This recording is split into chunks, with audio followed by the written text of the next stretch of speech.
America's pastor, Billy Graham, drew the kind of crowds in Asia usually reserved for the Pope, famously preaching to more than 1 million people in South Korea in 1973. But there's another story, a largely untold story of Graham's groundbreaking work in the secret state of North Korea. Billy Kim was Graham's translator during his massive crusade in Seoul. It even made headlines in the North Korean capital, Pyongyang.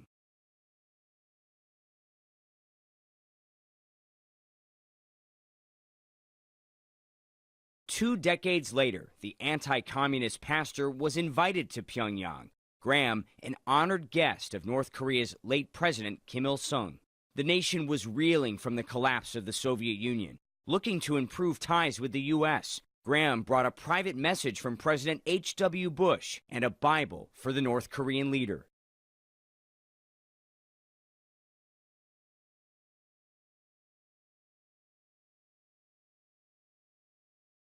Ruth Graham's parents were Christian missionaries in Pyongyang, a city once called the Jerusalem of the East. Today, possessing a Bible can lead to criminal charges. Graham was the first foreigner ever to preach at Pyongyang's Bongsu Church, one of a handful of Christian churches in North Korea, human rights and religious groups accuse of being state propaganda.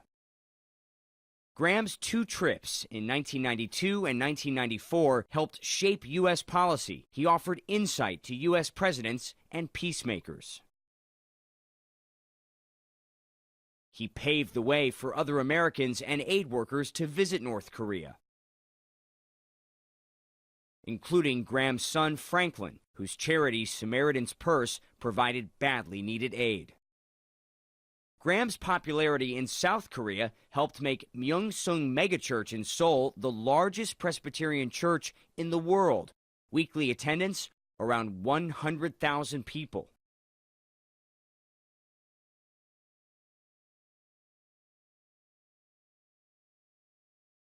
We certainly believe that we need to follow the legacy of Billy Graham, says senior pastor Kim Sam환. What he did in North Korea really pushed us to go to the people who are suffering.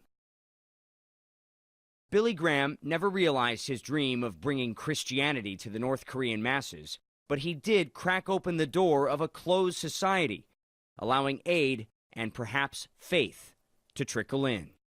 Will Ripley, CNN, Seoul, South Korea.